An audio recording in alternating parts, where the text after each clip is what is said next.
അമ്മ ഉണ്ടായിരുന്നെങ്കിൽ ഈ സീൻ കാണുമ്പോൾ അമ്മയ്ക്കുണ്ടാകുന്ന ഒരു അനുഭവം ചിന്തിച്ചോ? ഉള്ളിൽ തട്ടിയാണ് ഞാൻ പറയുന്നത്. അമ്മയുണ്ടെങ്കിൽ ഈ സീൻ, ഈ ഒരു അഭിനയ മുഹൂർത്തം നമുക്ക് മെസ്സേജ് അയച്ചോ? വിളിച്ചായിരുന്നു. എന്ത് പറഞ്ഞു? 100-110 കാർ ഓടിച്ചു.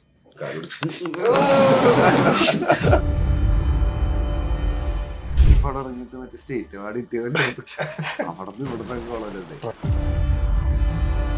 താങ്കളുടെ പടത്തിലാണെങ്കിലും അല്ലേ, അടുത്ത് ഇത്രയും ഒരു വൈകി വരാനുള്ള കാരണം താങ്കൾ ഇത്രയും നാളും? എൻ്റെ എക്സൈറ്റ്മെന്റ് മൊത്തം ഓരോ ദിവസം രാത്രി ഷൂട്ട് കഴിഞ്ഞ് തിരിച്ച് നമ്മുടെ ADs ആയിട്ട് കംപ്ലീറ്റ് ആയിട്ട് ഡിസ്കസ് ചെയ്തു. അടുത്ത ദിവസം ഈ സീന് നമുക്ക് ചെയ്യാൻ പോവുക. അതെങ്ങനെ ചെയ്യും എന്നുള്ളൊരു എക്സൈറ്റ്മെന്റിലാണ് നമ്മൾ എല്ലാവരും കിടന്നുറങ്ങുന്നത്.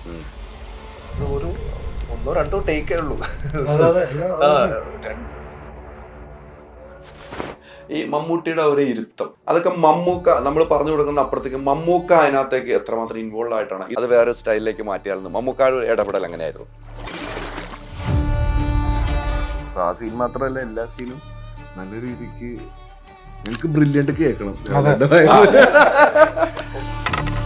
എനിക്കൊന്നും സിനിമ കണ്ടിറങ്ങുമ്പോൾ അച്ഛൻ പറയുന്ന വാക്കുകൾ കേൾക്കുമ്പോൾ നമുക്ക് തന്നെ മനസ്സിന്റെ ആ ചേർത്ത് പിടിച്ചിട്ടാണ് അച്ഛൻ പറഞ്ഞത്. അച്ഛൻ കണ്ട് വളർന്ന അർജുൻ ഭയങ്കര സന്തോഷവാനായിരുന്നു അച്ഛൻ എന്നാണ് എനിക്ക് ആ അച്ഛന്റെ വാക്കുകളിൽ നിന്നും മനസ്സിലായത്.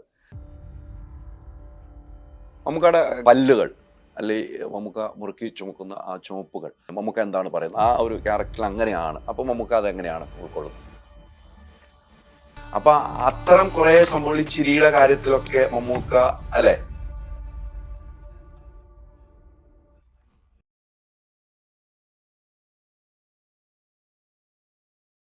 നമസ്കാരം.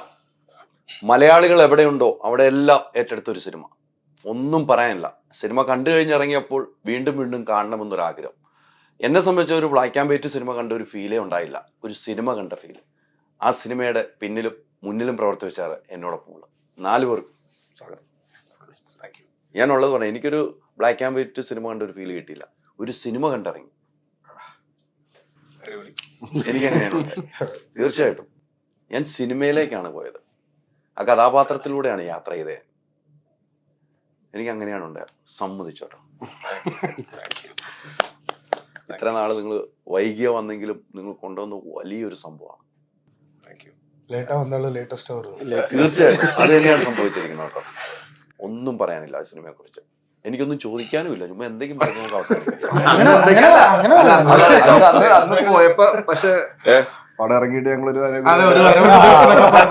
പക്ഷെ ഇനിയും പടം കാണാറുണ്ട്. അതൊന്നും നമ്മൾ ഇപ്പോഴും പറയാൻ പറ്റില്ല. അതുകൊണ്ടാണ് നമുക്ക് പറയാനൊരു ഇപ്പോഴും പറയാൻ പാടില്ല എന്നുള്ളതാണ് സിനിമ.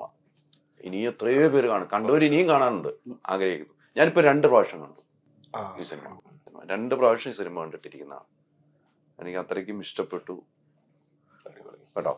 എന്തായാലും കുറച്ച് കാര്യങ്ങൾ ചോദിച്ചു പോകാമല്ലോ അല്ലേ? വാർത്താ സമ്മേളനത്തൊക്കെ പറഞ്ഞു, ഈ സബ്ജക്ട് പറഞ്ഞപ്പോൾ മമ്മൂക്ക പറഞ്ഞ ഒരു റിയാക്ഷൻ ഒക്കെ പറഞ്ഞു. മമ്മൂക്ക ഒരു ബ്ലാക്ക് ആൻഡ് വൈറ്റ് സിനിമയിൽ അഭിനയിച്ച് ഇത്ര ഗംഭീരമാക്കി ആ കാരണം ഇങ്ങനെ മാറ്റിയെടുക്കാൻ ഒരു ഡയറക്ടറിന് സാധിച്ചത്? അത് മമ്മൂക്ക തരുന്ന ഒരു മാജിക്കാണ്. നമ്മളൊരു ക്യാരക്ടർ ഡിസ്ക്രൈബ് ചെയ്ത് കൊടുക്കുന്നു, പിന്നെ മമ്മൂക്കയുടെ ഒരു വേർഷൻ ആണോ, ആ ഒരു എക്സൈറ്റ്മെന്റ് ആണ് ഇപ്പൊ നമ്മളെല്ലാവരും സ്ക്രീനിൽ കാണുന്നത്. സോ ഈ കഥ പിച്ച് ചെയ്യുമ്പോൾ എനിക്കൊരു സ്കെച്ച് ഉണ്ടായിരുന്നു, എന്നിട്ട് അത് മമ്മൂക്കടുത്ത് കാണിച്ചു കൊടുത്തു. പറഞ്ഞു ഈ ഒരു രീതിയിലേക്ക് നമുക്ക് ഈ ക്യാരക്ടറെ ബിൽഡ് ചെയ്തെടുക്കാൻ പറ്റുമോ. അപ്പൊ അതിന്റെ ട്രയലൊക്കെ ചെയ്ത് മേക്കപ്പും എല്ലാം ചെയ്ത് ആ ബോഡി ലാംഗ്വേജും എല്ലാം മമ്മൂക്കയുടെ വലിയൊരു ഇൻപുട്ട് ഉണ്ട് അതിൽ. സോ അത് ഐ എം വെരി ബ്ലെസ്ഡ്, അങ്ങനെയൊക്കെ എനിക്ക് ചെയ്യാൻ പറ്റി എന്നുള്ളത്. അങ്ങനെ ഒരു ക്യാരക്ടർ, കൊടുവൻ പോറ്റി എന്ന് പറഞ്ഞൊരു ക്യാരക്ടർ വളരെ രസകരമായ ഒരു ക്യാരക്ടറായി മാറിയത് എനിക്ക് വളരെ സന്തോഷം. പേടിക്കുന്നുണ്ടോ എന്ന് ചോദിച്ചാൽ പേടിക്കുന്നുണ്ട്, പേടിക്കുന്നില്ലേ എന്ന് ചോദിച്ചാൽ പേടിക്കുന്നുമില്ല. അതാണ് ആ കഥാപാത്രം. അതെ അതെ, അത് ഒരു മിസ്റ്റീരിയസ് ക്യാരക്ടറാണ്. അതിന്റെ ഒരു ഗ്രാഫും അതിന്റെ ഒരു ക്യാരക്ടർ ആർക്കും ഒക്കെ ആ രീതിയിലാണ് നമ്മൾ ഡിസൈൻ ചെയ്തിരിക്കുന്നത്. ഞാൻ പ്രസ് മീറ്റിന് മുമ്പ് പറഞ്ഞ മാതിരി ഇത് പേടിക്കാനുള്ള ഒരു ഇന്റൻഷൻ അല്ല, അതൊരു ഹൊറർ. അതിന്റെ ഒരു സെറ്റിങ്ങിലും ക്യാരക്ടറിലൊക്കെയാണ് അതിന്റെ ഒരു ഹൊറർ എലമെന്റ്സ് കിടക്കുന്നത്. അല്ലാണ്ട് അങ്ങനെ പേടിപ്പിച്ച് ആ രീതിക്ക് കൊണ്ടുപോയിട്ടില്ല. അല്ലെങ്കിൽ കൊണ്ടുപോയിട്ടില്ല. അതിന്റെ ഒരു ഫിലിമിന്റെ ആ ഒരു ലാംഗ്വേജ് അങ്ങനെയാണ്. അത് ഈ മമ്മൂക്ക ചിരിപ്പിക്കാറുണ്ട്, കരയിപ്പിക്കാറുണ്ട്. ഇതൊരു വല്ലാത്തൊരു ചിരിയായി പോയി അല്ലേ?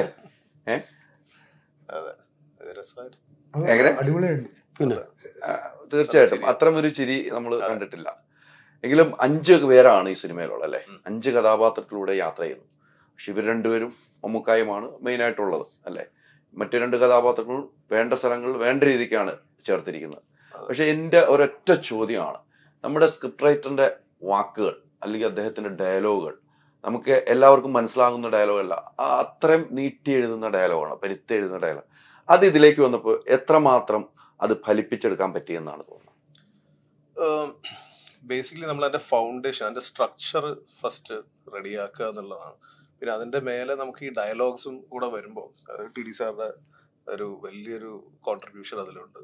അപ്പൊ അതിലേക്കും കൂടെ വരുമ്പോഴാണ് അതിന് കംപ്ലീറ്റ് ലൈഫ് വരുന്നത്, ആ ക്യാരക്ടേഴ്സിന്റെ ലൈഫ് വരുന്നത്. സോ അത് താങ്ക്സ് ടു സാർ, സാറാണത് പറയേണ്ടത്. തീർച്ചയായിട്ടും ഇത്തരം ഡയലോഗുകളെ നിങ്ങളുടെ നോവലുകളൊക്കെ വായിക്കുമ്പോൾ വല്ലാത്ത ഡയലോഗുകൾ, നീട്ടിയുള്ള ഡയലോഗുകളൊക്കെയാണ്. അതിലൊന്നും മാറ്റി പിടിച്ചിട്ടുണ്ടെന്ന് എനിക്ക് തോന്നുന്നു. അല്ലേ, നമ്മൾ ആ ക്യാരക്ടർ ആ സമയത്ത് എന്താണ് പറയാൻ സാധ്യതയുള്ളത് എന്നാണ് ആലോചിക്കുന്നത്. അത് ഏറ്റവും കൃത്യമായിട്ട് പറയാൻ ഉള്ള ശ്രമമാണ് നടത്തിയിട്ടുള്ളത്. എത്രത്തോളം വിജയിച്ചു എന്ന് വിജയിച്ചു എന്നുള്ള അതിന്റെ ഒരു ചോദ്യം ഇല്ല ഇനി. അപ്പൊ കഴിയുന്നത്ര പരത്തി പറയാതിരിക്കുക, വളരെ കുറച്ച് വാക്കുകളിൽ കൂടി കൂടുതൽ കാര്യങ്ങൾ കൺവേ ചെയ്യുക. ഞങ്ങൾ രണ്ടുപേരും കൂടി ഇരുന്ന് ഓരോ ഡയലോഗും 5-6 തവണ വീണ്ടും വീണ്ടും മാറി റിവൈസ് ചെയ്തിട്ടാണ് ഫൈനൽ ഇതിലേക്ക്. മാസങ്ങളോളം ഞങ്ങൾ ഒരുമിച്ചിരുന്നിട്ടാണ് ഇത് കാര്യങ്ങൾ ചെയ്തിട്ടുള്ളത്. അപ്പം ആ ഡയലോഗ് എത്രയും കൃത്യമാവുക, ഒരേ സമയം തന്നെ പല രീതിയിൽ ഓഡിയൻസിന് ചിന്തിക്കാനുള്ള പോസിബിലിറ്റി തുറന്നു കൊടുക്കുക. തീർച്ചയായും അങ്ങനെയാണ് സംഭവിച്ചിരിക്കുന്നത്. അതെ, ഒന്നാമത് ഇത് ഒരു പീരിയഡ് ഫിലിമാണ്. ഒരു സാധാരണ റിയലിസ്റ്റിക് അറ്റ്മോസ്ഫിയറിൽ നടക്കുന്ന കാര്യമല്ല. കഥാപാത്രങ്ങൾ പൂർണ്ണമായിട്ടും മനുഷ്യർ പോലും അല്ല. അപ്പോൾ ആ തരത്തിലുള്ള ആളുകൾ പറയാൻ സാധ്യതയുള്ള കാര്യങ്ങളാണ് നമ്മൾ പറയാൻ ശ്രമിക്കും. അപ്പം അത് അങ്ങനത്തെ ഒരു ഡയലോഗ് സെറ്റ് ചെയ്യും. അപ്പോൾ നമുക്ക് ഇപ്പോൾ 2024 കൊച്ചിയിൽ ജീവിക്കുന്ന ഒരാൾ പറയുന്ന ഒരു ഡയലോഗ് എഴുതുന്ന പോലെയല്ലല്ലോ. അല്ല. അപ്പം അതിന്, എന്നാൽ ഈ പറയുന്ന 16-ാം നൂറ്റാണ്ടിലുള്ള ആളുകൾ ആ കാലത്ത് സംസാരിച്ചിരുന്ന ഭാഷ അതുപോലെ ചെയ്യാനും പറ്റില്ല. ചെയ്താലെന്ന് വെച്ചാൽ നമ്മുടെ പടം കാണുന്ന ഇപ്പോഴത്തെ ആളില്ല, അവരോട് ഇത് കമ്മ്യൂണിക്കേറ്റ് ചെയ്യണ്ടേ. ഒരുപാട് റോ ആയി പോകും. അപ്പൊ അങ്ങനത്തെ പിന്നെ അപ്പൊ അത് റോ ആവാനും പാടില്ല. എന്നാൽ അതിന്റെ ആ ഒരു കളർ അതിൽ ഉണ്ടാവും വേണം. പിന്നെ ഈ പോറ്റിയുടെ ഒക്കെ ഡയലോഗ് വരുമ്പോൾ ആ ഒരു ഡയമെൻഷനിലാണ് നമ്മൾ. പിന്നെ ഓഫ് കോഴ്സ് നമ്മൾ ഇപ്പം മമ്മൂക്കയുടെ ഡയലോഗൊക്കെ വരുന്ന സമയത്ത് തീർച്ചയായിട്ടും മമ്മൂക്ക മനസ്സിൽ കണ്ടിട്ടുണ്ട് എന്നുള്ളത് സത്യമാണ്. അപ്പോൾ അങ്ങനെയൊക്കെയാണ് അത് ഫോം ചെയ്യുന്നത്. നമ്മൾ ഈ സിനിമ സിദ്ധാർത്ഥ പറയുന്നത്, നമ്മൾ ഈ സിനിമ ഞാൻ പറഞ്ഞില്ല, ബ്ലാക്ക് ആൻഡ് വൈറ്റ് ആയിട്ടെല്ലാം കാണും. എൻ്റെ ഉള്ളിൽ മൊത്തം കളറായിരുന്നു ആ സിനിമയിലായി. നമ്മൾ സ്ക്രീനിലല്ല, നമ്മുടെ ഉള്ളിൽ കളറായിട്ട് തന്നെ ആ സിനിമ കണ്ടുകൊണ്ടിരുന്നത്. ബ്ലാക്ക് ആൻഡ് വൈറ്റ് സിനിമകൾ ഒത്തിരി കണ്ടിട്ടുണ്ട് അല്ലേ. അമ്മയാണെങ്കിലും അഭിനയിച്ചിട്ടുണ്ട്, അച്ഛൻ അത്ര സിനിമ ഡയറക്റ്റ് ചെയ്തിട്ടുണ്ട്. സിദ്ധാർത്ഥനെ സംബന്ധിച്ചിടത്തോളം ഒരു ബ്ലാക്ക് ആൻഡ് വൈറ്റ് സിനിമയിൽ അഭിനയിക്കുന്ന ഒരു എക്സ്പീരിയൻസ് എങ്ങനെയായിരുന്നു? അത് മറ്റേ കളർ പടത്തിൽ അഭിനയിക്കുന്ന പോലെ തന്നെയുള്ള ഒരു എക്സ്പീരിയൻസ് ആണ്. എടുത്തത് ബ്ലാക്ക് ആൻഡ് വൈറ്റിലായി പോയി.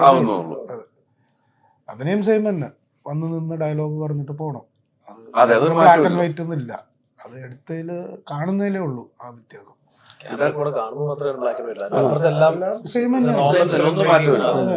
അതിന്റെ ലെറ്ററിങ്ങിലാണെങ്കിൽ പോലും അല്ലെ, കളറാകുമ്പോ ഒന്ന് മുഴച്ചു നിൽക്കുന്ന പോലെ നമുക്ക് തോന്നാം.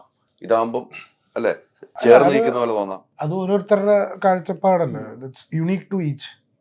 ഓരോരുത്തർക്ക് ഓരോ പോലെ ആയിരിക്കും കിട്ടുന്നത്. സിദ്ധാർത്ഥന്റെ ഇരിപ്പാണ് കേട്ടോ ഞാൻ ശ്രദ്ധിച്ചത്. കിച്ചണിലൊക്കെ ഉള്ള ഒരു ഇരിപ്പ്, അതൊരു വല്ലാത്തൊരു ഇരിപ്പാണ്. നമ്മള് കേട്ടുപഴകിയ ഇരിപ്പുകൾ, കണ്ടു പഴകിയ ഇരിപ്പുകൾ, കേട്ടിട്ടുണ്ട് ഇങ്ങനത്തെ ഇരിപ്പുകൾ. ഒരു അടിയാറ് വന്നിരിക്കുന്ന ഇരിപ്പ്, ആ ഒരു ഇരിപ്പൊക്കെ എങ്ങനെയാണ് അത് വർക്ക്ഔട്ട് ചെയ്യാൻ? അത് നമ്മളൊന്ന് എങ്ങനെയാണ് അതിലേക്ക് വരുന്നത്? അത് സാറ് പറയും അവിടെ ഇങ്ങനെ ഇരിക്കുകയാണ് എന്ന് പറയും. അപ്പൊ ഇങ്ങനെയാണ് ഇരിക്കുന്നത്. അപ്പൊ പുള്ളി നോക്കിയിട്ട് അല്ല അങ്ങനെ ആയിരിക്കില്ല, അപ്പൊ വേറെ ഇങ്ങനെ ആയിരിക്കും, വേണമെങ്കിൽ ആവാം, വേറൊരു ഇരിപ്പ്. സോ അങ്ങനെ നമ്മളത് ഈ പറഞ്ഞ പോലെ വർക്ക്ഔട്ട് ചെയ്ത് നോക്കി ചൂസ് ചെയ്യണതാണ്. അത് പുള്ളി ഭയങ്കര ഇൻസ്ട്രുമെന്റൽ ആണ് ആ കാര്യത്തിൽ. ഡയറക്ടറും കൂടെ ആണ്. അല്ല, രണ്ടുപേരും കൂടെ ചേരുമ്പോ അതിനകത്ത് ഒരു ഏതാണ് ഒരു ഫലത്തിൽ ഒരു സംഭവത്തിലേക്ക് എത്താം. രണ്ടുപേരും കൂടെ ചേരുമ്പോ അതൊരു ഗുണമാവുമല്ലോ. അതൊരു സാധനം വർക്ക്ഔട്ട് ചെയ്തു. പക്ഷെ അവിടെ ഞാൻ തീർച്ചയായിട്ടും ഒരു ആക്ടറും എന്റെ ചില എക്സ്പീരിയൻസ് ഇങ്ങനെ ഷെയർ ചെയ്യുക എന്നുള്ളത്, പുള്ളിനെ ഹെൽപ്പ് ചെയ്യുന്ന രീതിയിൽ ചെയ്യാന്നുള്ളതേ ഉള്ളൂ. Then he will do it.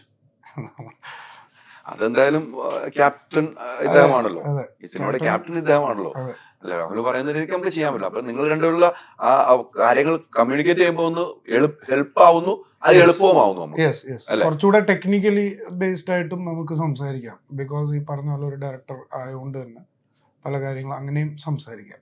അതെ, ഉറപ്പായിട്ടും. അർജുൻ, നിങ്ങൾ രണ്ടുപേരും മമ്മൂക്കായും തന്നെയാണ്, പക്ഷെ അർജുന്റെ നല്ല വേറെ രീതിക്ക് നമ്മൾ ഒരിക്കലും കാണാത്ത ഒരു അർജുനെയാണ് ഈ സിനിമയിൽ കാണുന്നത്, അല്ലെ? എനിക്കൊന്നും സിനിമ കണ്ടിറങ്ങുമ്പോൾ അച്ഛൻ പറയുന്ന വാക്കുകൾ കേൾക്കുമ്പോൾ നമുക്ക് തന്നെ മനസ്സിന്റെ ആ ചേർത്ത് പിടിച്ചിട്ടാണ് അച്ഛൻ പറഞ്ഞത്. അച്ഛൻ കണ്ട് വളർന്ന അർജുൻ ഈ ഒരു സിനിമ മമ്മൂക്കായുടെ കൂടെ ഇത്തരം ഒരു സിനിമയിൽ അഭിനയിച്ചും ഭയങ്കര സന്തോഷവാനായിരുന്നു അച്ഛൻ എന്നാണ് എനിക്ക് ആ അച്ഛന്റെ വാക്കുകളിൽ നിന്നും മനസ്സിലായത്. സിനിമ കണ്ട് പിന്നീട് അച്ഛൻ എന്ത് സംസാരിച്ചു? പിന്നീട് നിങ്ങൾ സംസാരിച്ചു? ഞാൻ കണ്ടിട്ടില്ല അച്ഛനെ. ഇല്ല, യാത്രയായിരുന്നല്ലോ, യാത്രയിലായിരുന്നു. ദുബായിൽ നിന്നും എത്തിയോളന്ന് എനിക്ക് തോന്നുന്നു, ഖത്തർ ദുബായി പോയിട്ട് അല്ലേ? അത് കഴിഞ്ഞപ്പോഴേക്കും കാണാൻ വീട്ടിൽ പോയിട്ട് ഭയങ്കര ഹാപ്പി ആയി, ഭയങ്കര സന്തോഷമുണ്ട്. കാരണം സത്യം പറഞ്ഞാൽ അച്ഛനും അമ്മയും പ്രതീക്ഷയില് ഇങ്ങനത്തെ ഒരു ക്യാരക്ടറൊക്കെ ചെയ്യുന്നു. പക്ഷെ ഞാൻ അധികം ഈ പടത്തിനെ പറ്റി ഒന്നും അധികം പറഞ്ഞിട്ടില്ല, പറയണ്ടെന്ന് എല്ലാവരും വീട്ടിൽ പറഞ്ഞില്ല. കാരണം അച്ഛൻ ഈ എക്സൈറ്റ്മെന്റ് കാരണം ആരെങ്കിലും അടുത്തൊക്കെ പറഞ്ഞു കഴിഞ്ഞാൽ ചിലപ്പോ പറയില്ല. പക്ഷെ അറിയാണ്ട് പറഞ്ഞു പോയി കഴിഞ്ഞാൽ എന്നുള്ള രീതിയിൽ എനിക്ക് ടെൻഷൻ കാരണം ഞാൻ പറഞ്ഞില്ല. പക്ഷെ പടം കണ്ടു കഴിഞ്ഞപ്പോ ഭയങ്കര സന്തോഷമായി. ഇത്തരം ഒരു ക്യാരക്ടർ വലിയൊരു ക്യാരക്ടറാണ് ഏൽപ്പിച്ചിരിക്കുന്നത്, അല്ലെ? വലിയൊരു ഭാരമാണ് ഡയറക്ടർ തന്നിരിക്കുന്നത്. മമ്മൂക്കാടെ ഒപ്പമാണ് ചെയ്യേണ്ടത്. അതൊരു ഭയപ്പെടുത്തിയിരുന്നു? തീർച്ചയായിട്ടും നല്ല ടെൻഷൻ ഉണ്ടായി. ആദ്യത്തെ 3-4 ദിവസം ഞങ്ങൾ രണ്ടുപേരും കൂടി അങ്ങോട്ടും ഇങ്ങോട്ടും പറഞ്ഞോണ്ടിരിക്കും. ഭയങ്കര ടെൻഷൻ, എന്താ ചെയ്യുന്നത് പറ്റോടാ നമ്മളെ കൊണ്ട്.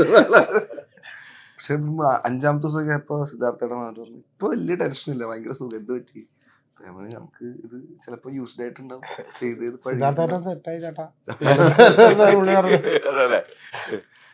അപ്പൊ അങ്ങനെ ഇരിക്കും. പിന്നെ പറഞ്ഞാല് രാവിലേട്ടന്റെയും പിന്നെ എല്ലാവരുടെയും പറഞ്ഞു തരുമല്ലോ എന്താ ചെയ്യേണ്ടതെന്നുള്ളത്. അപ്പൊ അങ്ങനെ നമ്മൾ അങ്ങോട്ടും പറഞ്ഞ് ചെയ്തുകൊണ്ടിരിക്കും. ഒരു 3-4 ദിവസം ഓട്ടോമാറ്റിക് അറിയാൻ പറ്റുമായിരിക്കും എന്താണ് എങ്ങനെ. അപ്പൊ അങ്ങനെ പതുക്കെ ട്രാക്കിലേക്കായി. മമ്മൂക്കായുമായിട്ടുള്ള ഡയലോഗുകൾ, അല്ലെ? മമ്മൂക്കായുമായിട്ടുള്ള ചില ആക്ഷനുകൾ, അല്ലെ, എന്ന് ഞാൻ പറഞ്ഞു. സിനിമ കാണുമ്പോൾ അത് മറ്റുള്ള എന്താണെന്നുള്ളത്, അത്തരം സംഭവങ്ങൾ ചെയ്യുമ്പോൾ മമ്മൂക്കാരുടെ അടുത്താണ് നമ്മൾ ഓപ്പോസിറ്റ് നിൽക്കേണ്ടത്. അതെങ്ങനെയാണ് നിങ്ങൾ രണ്ട് കൈകാര്യം ചെയ്തത്? അത് മമ്മൂക്ക തന്നെ 2 ദിവസം പതുക്കെ മാറ്റിയെടുത്ത്. മമ്മൂക്ക് ഭയങ്കര ഫ്രണ്ട്ലി ആണ്. എല്ലാരും പറഞ്ഞ പോലെ തന്നെ ഭയങ്കര സുഖമാണ് വർക്ക് ചെയ്യാനായിട്ട്. വർക്ക് സ്പേസിലേക്ക് എത്തി ആക്ഷൻ തുടങ്ങി കഴിഞ്ഞാൽ വേറെ ടെൻഷൻ. ഇപ്പൊ ഈ അപ്രിസിയേഷൻ നമുക്ക് കിട്ടുന്നുണ്ടെങ്കിൽ അത് ആ കോ സ്റ്റാറും കൂടെ നമുക്ക് തന്നൊരു വാല്യൂ ആണ്. അങ്ങനെ നമ്മൾ പെർഫോം ചെയ്യാനായിട്ട് പുള്ളിയും കൂടെ ഹെൽപ്പ് ചെയ്തിട്ടുണ്ട്. എന്നാലേ അത് ഇപ്പൊ ഈ പറയുന്ന പോലെ നന്നായി എന്ന് പറയാൻ പറ്റുള്ളൂ. അതെ, തീർച്ചയായിട്ടും അതെ. അത് അങ്ങനെ ഒരു ഹെൽപ്പ് മമ്മൂക്കയുടെ ഭാഗത്ത്, മമ്മൂക്ക എല്ലാ പടത്തിലും എല്ലാവരും ഹെൽപ്പ് ചെയ്യുന്ന ഒരാളാണ്. നമ്മൾ പുറത്തുനിന്ന് കാണുന്ന മമ്മൂക്ക അല്ല സെറ്റിൽ വരുമ്പോൾ, സെറ്റിൽ കാണുന്ന മമ്മൂക്ക അല്ല വീട്ടിൽ പോകുമ്പോൾ. മമ്മൂക്കൊക്കെ ഒത്തിരി വ്യത്യാസമുണ്ടെന്ന് എല്ലാവരും പറഞ്ഞു കേട്ടിട്ടുണ്ട്. നമുക്ക് അറിയാവുന്ന ഒരു എക്സ്പീരിയൻസ് അങ്ങനെയാണ് മമ്മൂക്ക. അത് ഒത്തിരി ഫലം കണ്ടിട്ടുണ്ട്. തീർച്ചയായിട്ടും. കാരണം അത് അങ്ങനെ നമ്മളെ കംഫർട്ട് ആക്കിയില്ലെങ്കിൽ ചെയ്യാൻ പറ്റൂല ഒരിക്കലും. കാരണം ഭയങ്കര ചേട്ടൻ കണ്ടതല്ലേ പടം. അപ്പൊ അങ്ങനത്തെ പിന്നെ ഒരു മെജോറിറ്റി ടൈം എനിക്ക് ചെറിയ പേടികളുണ്ട്. പിന്നെ കുഴപ്പമുണ്ടായില്ല, ആ രീതിക്ക് അങ്ങനെ പോയി. ക്യാരക്ടറിന് ഒരു പേടിയുണ്ട്, അത് എളുപ്പക്കടയെന്ന് എനിക്ക് തോന്നുന്നു. സുഖേട്ടങ്ങടങ്ങ പോയി അങ്ങനെ യാത്ര ചെയ്തു, അല്ലെ? കട്ട് പറയുമ്പോ കട്ട് പറയുമ്പോ ഈ അതിനകത്ത് എനിക്ക് ഏറ്റവും മനസ്സിൽ ഒരു വിഷമവും, ഞാൻ കണ്ട അച്ചു എന്ന് വിളിക്കണം കേട്ടോ, നമ്മൾ ചെറുപ്പം ഞാൻ കണ്ട അച്ചു ആ ഒരു സീനിൽ, ആ സീൻ ഞാൻ പറയുന്നില്ല, വീട്ടിൽ പുറത്തു പോയിട്ട് തിരിച്ചു വരുന്ന ആ സീനിൽ എനിക്ക് മാനസികമായിട്ട് ഭയങ്കര വിഷമവും എന്താണെന്ന് എനിക്ക് അറിയില്ല. ഞാൻ കണ്ട അച്ചു അല്ലാതെ അത് ചെയ്യുമ്പോഴുള്ള ഒരു അവസ്ഥ എന്തായിരുന്നു? വൃത്തിക്ക് ചെയ്യാന്നുള്ളത് തന്നെ ഉണ്ടായുള്ളൂ. ഏറ്റവും സെറ്റ്. ആ സീൻ മാത്രമല്ല, എല്ലാ സീനും നല്ല രീതിക്ക് എനിക്ക് ബ്രില്യന്റ് കേൾക്കണം. അതായിരുന്നു ഞങ്ങളുടെ ടാസ്ക്. കേൾക്കുന്നുണ്ടോ? അപ്പൊ അതന്നെയായിരുന്നു മാക്സിമം നല്ല ഔട്ട് കൊടുക്കുക, ഹാപ്പി ആക്കുക, എന്നാലും നമ്മളെ ഹാപ്പി ആവുള്ളൂ. ഇപ്പൊ ഡയറക്ടറിന് അല്ലെങ്കിൽ ആർക്കായാലും നമ്മൾ കൊടുക്കേണ്ട രീതിക്ക് അത് പ്രോപ്പർ കൊടുത്തെന്ന് അറിഞ്ഞു കഴിയുമ്പോൾ നമുക്കൊരു സന്തോഷം ഉണ്ടല്ലോ, അതൊരു ഹൈ ആണ് ഷൂട്ടിംഗ് സമയത്ത്. അപ്പൊ ഞാൻ ഇടക്കിടക്ക് പറയാറുണ്ട്, നല്ല മൂഡ് കിട്ടി ചേട്ടാ ചെയ്ത് കഴിഞ്ഞപ്പോ. ഞാൻ സുധാര കൂടുതലും കേരളത്തിലുണ്ടാവും. അപ്പൊ ഷൂട്ടൊക്കെ കഴിഞ്ഞ് കഴിയുമ്പോൾ ഡിസ്കസ് ചെയ്യുന്നത് സിദ്ധുവേട്ടനായിട്ടായിരിക്കും. അപ്പൊ ഇന്ന് നല്ല മൂഡായിരുന്നു ചെയ്തത്, മറ്റേ സീൻ ഒത്തില്ല. അപ്പൊ അതൊക്കെയാണ്. അപ്പൊ ഭയങ്കര രസമായിരുന്നു പരിപാടി ചെയ്യുമ്പോൾ. അതായത് ഈ നമ്മൾ മനസ്സിൽ കണ്ട ക്യാരക്ടർ ഉണ്ടല്ലോ, ആ ക്യാരക്ടർ ആർട്ടിസ്റ്റ് അവരുടെ നിന്നൊരു നമ്മൾ കണ്ടതിന്റെ ഒരു 50% കിട്ടിയാൽ തന്നെ നമുക്ക് ഹാപ്പിയാണോ, സംഭവം പൊളിക്കാം, വേറെ എടുക്കാം. അപ്പൊ അതിന്റെ വലിയൊരു സാറ്റിസ്ഫാക്ഷൻ ആണ്. നമ്മൾ മനസ്സിൽ കഥ ഒരു ക്യാരക്ടറെ മൈൻഡിൽ കണ്ടിട്ട് എഴുതുന്നത്. ആ ഒരു ബോഡി ലാംഗ്വേജും ആ ഒരു മാനറിസും ഒക്കെ തുടക്കം തൊട്ട് എനിക്ക് ഇവരുടെ എല്ലാവർക്കും കിട്ടി. അതുകൊണ്ട് ആ സമയത്ത് തന്നെ എനിക്ക് ഭയങ്കര കോൺഫിഡന്റ് ആണ്, നോക്ക് എല്ലാം വർക്ക് ആവുന്നുണ്ട്.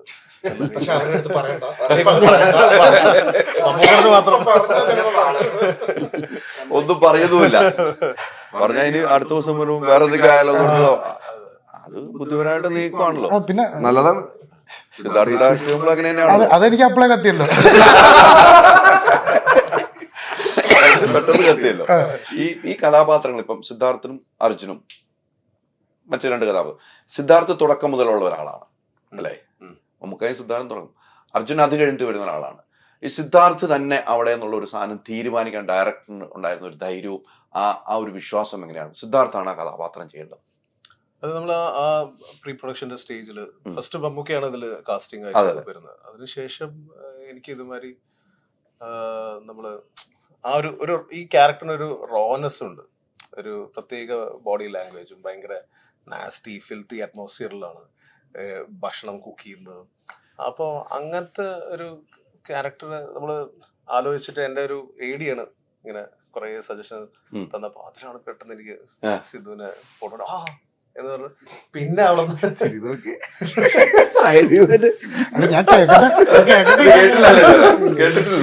അങ്ങനെയാണ് എനിക്ക് പെട്ടെന്ന് ക്ലിക്ക് ആയത്.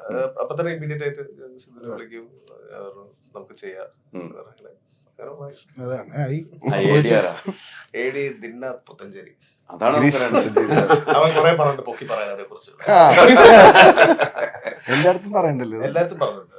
അല്ല, ഈ പറഞ്ഞ പോലെ സിദ്ധാർത്ഥ ഇപ്പൊ പറഞ്ഞ ഈ ക്യാരക്ടർ പറ്റിയാണ്. സിദ്ധാർത്ഥ വെറുതെ ഇരിക്കുമ്പോൾ ആ ഒരു സ്റ്റൈലാണ്, കൂടുതൽ ഓവറായിട്ട് സംസാരിക്കില്ല. എനിക്ക് കാഴ്ചപ്പാടിൽ കണ്ടേക്കണം, നമ്മൾ ചോദിക്കുന്ന മറുപടി എപ്പോഴും ബോഡി ലാംഗ്വേജ് സിദ്ധാർത്ഥ ശ്രദ്ധിച്ചാൽ നമുക്ക് മനസ്സിലാവും. അതിന് നിങ്ങൾ പറഞ്ഞ പോലെ കണ്ടെത്തിയ ക്യാരക്ടർ യാതൊരു മാറ്റവും ഇല്ല കേട്ടോ. ഇനി വേറെ ആളുണ്ടെന്ന് എനിക്ക് പറയാനും പറ്റില്ല. അടിപൊളിയാണ്. അർജുനിലേക്ക് എത്തുന്നത് ഇതേപോലെ തന്നെ അർജുന്റെ കണ്ണ് കണ്ടില്ല, ഭയങ്കര പവർഫുള്ളാണ്. Seriously very powerful eyes. അപ്പൊ ഞാൻ ഫസ്റ്റ് അർജുനെ ആദ്യം നേരിട്ട് കാണുമ്പോ തന്നെ ഞാൻ പറഞ്ഞു ഐസ് ഭയങ്കര പവർഫുൾ ആണ്. അങ്ങനെ പിന്നെ കഥ പറഞ്ഞു, അർജുന ഭയങ്കര ഇഷ്ടമാവും. അല്ല, ആസിഫ് ആയിരുന്നു വന്നിരുന്നല്ലോ. ഫസ്റ്റ് മമ്മൂക്കയാണ് അതിലേക്ക് വരുന്നത്. അപ്പൊ എനിക്കിങ്ങനെ ഓപ്ഷൻസ്, ഇതെല്ലാം പ്രൊജക്ട്സ് എല്ലാം ഓണായി വരുന്നത് നമ്മുടെ ആർട്ടിസ്റ്റ് ഡേറ്റും ടെക്നീഷ്യൻസ് ഡേറ്റും എല്ലാം ആ ഒരു സ്പേസ് ഭയങ്കര ഇമ്പോർട്ടന്റ് ആണ്. ചിലപ്പോൾ വിചാരിച്ച മാതിരി ആർട്ടിസ്റ്റിന് കിട്ടില്ല, ചിലപ്പോൾ വിചാരിച്ച മാതിരി കിട്ടും. അത് മാനേജ് ചെയ്യുക എന്നുള്ളതാണ് ആ ഒരു പ്രീ പ്രൊഡക്ഷന്റെ ഒരു മേജർ ഫേസ്.